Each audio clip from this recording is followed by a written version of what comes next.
में जब दिया लगाओ और मंदिर में जब दीप प्रज्वलित करो, उस समय पर जब मंदिर में दीप लगाएं और मंदिर में जब दिया प्रज्वलित करें, अगर गोल बाती है तो वो तो दिए के बीच में ही होगी, फूल बाती है तो वो दिए के बीच में होगी।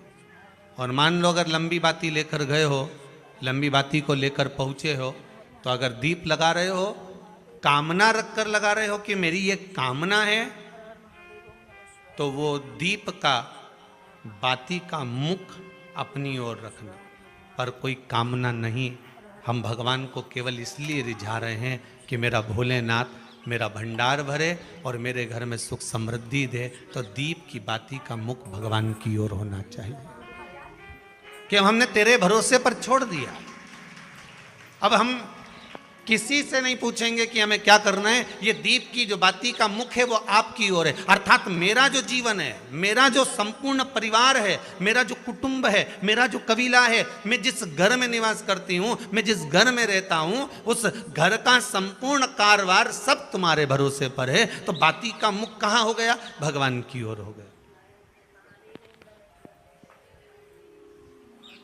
बाती का मुख फिर भगवान की ओर।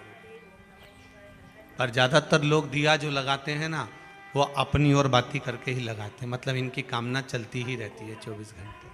कुछ कुछ कामनाएं इनकी जागरूक रहती है, इनकी कामनाएं निरंतर रहती है। पर उस बाती में जब आप अपना संपूर्ण परिवार, संपूर्ण अपने परिवार का, दुकान हो, धंधा हो, व्यापार हो, व्यवसाय हो, चाहे आप जितना भी कार्य कर रहे हो, फैक्ट्रियां चला रहे हो, वो सब अपने भगवान के भरोसे पर दे दिया, भगवान की ओर दे दिया। तो इसका मतलब ये नहीं है कि बाती का मुख भगवान की ओर हो तो तुम भगवान के बिल्कुल करीब में ही बाती का मुख कर लगा दो और भगवान को मालूम पड़े चोट लग जाए, ऐसा भी नहीं।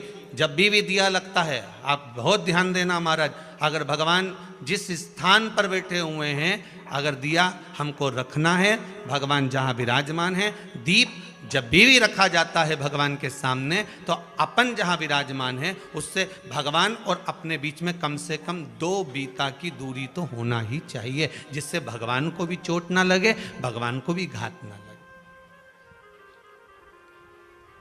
तुलसी महारानी को जो दिया लगाया जाता है वो तुलसा महारानी से दूर लगाना चाहिए। तुलसी के क्यारे में दीप लगाने का प्रमाण नहीं है कि तुम तुलसी के क्यारे के अंदर दिया लगाओ। पहले तो ऐसा नियम था कि तुलसी का जो क्यारा बनता था उसमें एक नीचे अलग से दिया रखने की जगह बनती थी, तो उसमें दिया रख दिया जाता था। आज के ज़माने में इतनी जगह ही नहीं कि वह में रखो, तो लोग वो कुंडा में धर के आ जाए। अब वो कुंडी में रख के आए, मालूम पड़े तुलसी महारानी का पत्ता मुरझा जाता है, तुलसा महारानी भी ऐसी मूर्छित हो जाती है, तुलसा महारानी भी चारों तरफ से वो दिए की लो से जल जाती है। ऐसा दीप लगाने का कोई फायदा नहीं,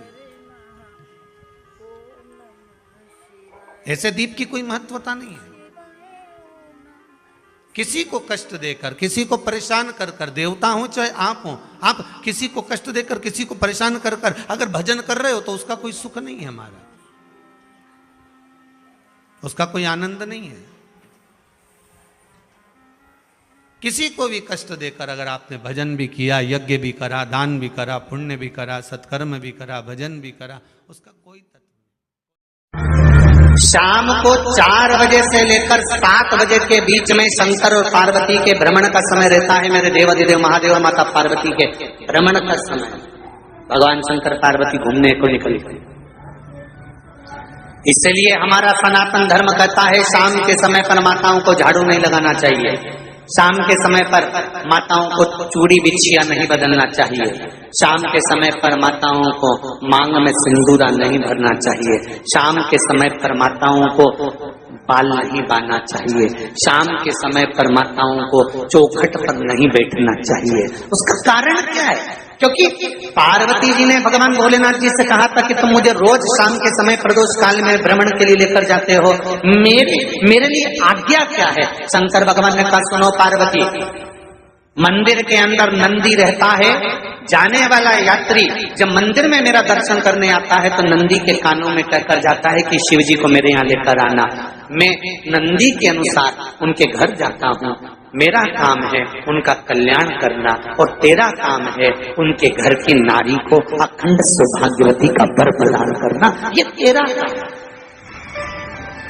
तब पार्वती माता ने कहा अखंड सौभाग्यवती होने का वर मैं तो दे दूंगी, पर उस समय पर माताएं चूड़ी बदल रही होगी, हाथ से चूड़ी निकाल रही होगी, तो मैं वर कैसे दे सकती हूँ? मांग भर रही होगी तो मैं वर कैसे दे सकती हूँ? उस समय पर चूड़ी बिछिया बदला जा रहा होगा तो मैं वर कैसे दे सकती हूँ? उस समय पर झाड़ू लग रही होगी तो मैं लक्ष्मी को वहां कैसे भेज सकती हूँ? आप बताओ। तो शंकर भगवान ने कहा प्रदोष का समय एक ऐसा समय होता है, शाम का समय ऐसा होता है जिस समय पर केवल शंकर और पार्वती की आराधना का समय होता है।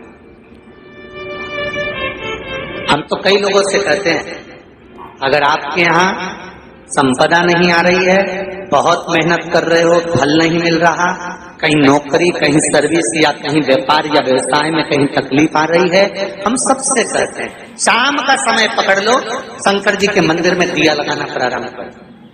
शिव मंदिर में अगर दिया नहीं लगा रहे हो तो बेलपत्री के पेड़ के नीचे दिया लगा। बेलपत्री और शंकर जी के मंदिर में दिया नहीं लगा रहा तो शंकर जी के मंदिर के बाहर चौखट पर दिया लगा।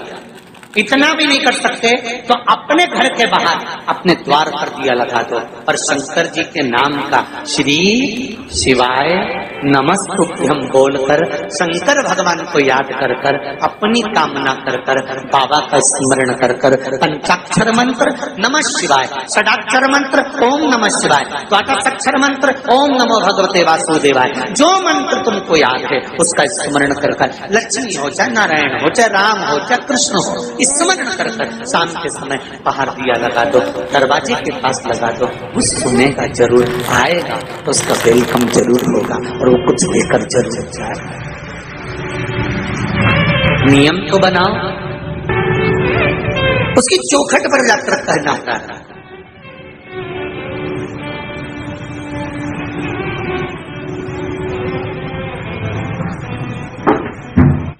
बृहस्पति महाराज ने कहा कि शाम का समय जो प्रदोष का समय होता है उस समय पर इंद्रदेव तुम शंकर जी की आराधना करो। शिव आराधना से शंकर जी जो मार्ग प्रशस्त करेंगे, शिव आराधना से जो शंकर जी कहेंगे वो तुम करना, ठीक है? आराधना करी बाबा भोलेनाथ जी।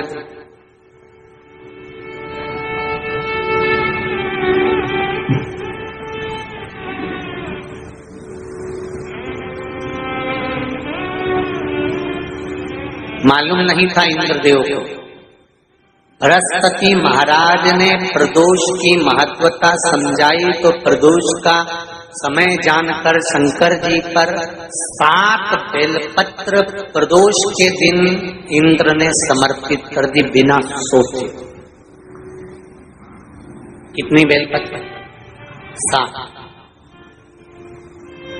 प्रदोष का व्रत करो चाहे ना करो, मंदिर में चढ़ी हुई बेलपत्र को उठा लो,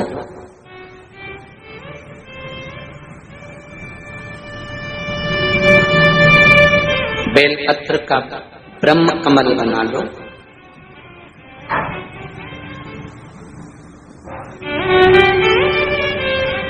ब्रह्म कमल का मतलब होता है डंडी बीच में रहे, आसपास पत्तियां रहे। 7 पत्ती का ब्रह्म कमल बनाकर, जैसे ये पत्तियां हैं एक जैसी रखी हुई हैं तो इसको फैलाइए, 7 पत्ती को आपस में फैलाकर ब्रह्म कमल बनाए। प्रदोष का व्रत करें ना करें, जरूरी नहीं है कि वृक्ष से ही पत्ती लेकर आओगे तो ही शंकर जी को चढ़ाओगे।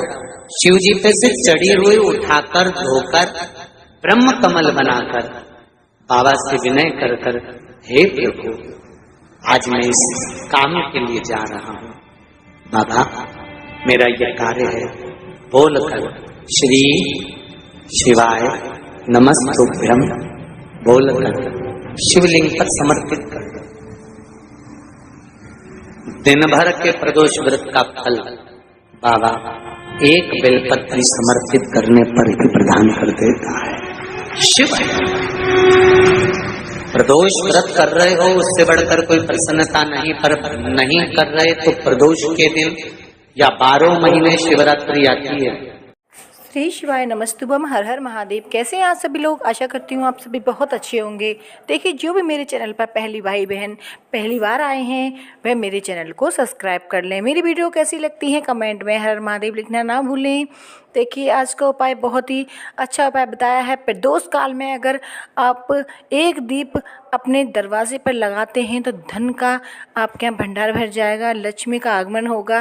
कहते हैं प्रदोष काल में शिव पार्वती भ्रमण के लिए निकलते हैं तो नंदी के कान में जाकर अगर आप मंदिर जाते हैं तो उनके कान में अवश्य कह के आएँ कि भ्रमण के लिए आप शिव जी और पार्वती को लेकर आते हैं प्रदोष काल में शाम के टाइम, तो हमारे यहाँ अवश्य लेके आएँ। तो ऐसे कान में कह के आना है नंदी के कान में, और आपको आना है घर। शाम को आपको एक दीप लगाना है, शाम को अपने दरवाजे के पास लंबी बाती का लगाना है घी का, और आपको प्रज्वलित करते समय यही बोलना है कि हे नंदी बाबा, आप शिव जी पार्वती को भ्रमण करने के लिए लेके आए हैं तो हमारे यहाँ उनको लेकर अवश्य आएँ।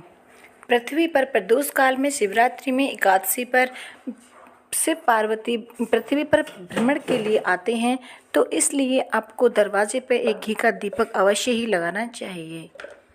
इससे आपके यहाँ धन में बरकत होगी, आपके यहाँ धन संपदा खूब बढ़ेगी, कोई भी कष्ट बीमारी नहीं रहेंगी, आपके धन संपदा की जो भी कमी है वो कमी पूरी होगी।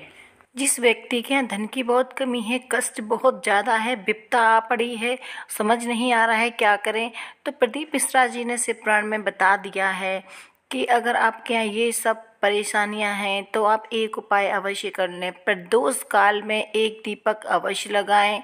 देखिए अगर आप मंदिर नहीं जा सकते या आप शिवालय नहीं जा सकते, बेलपत्र के पेड़ के पास दीप नहीं लगा सकते, तो एक अपने दरवाजे पे अवश्य ही लगा दें।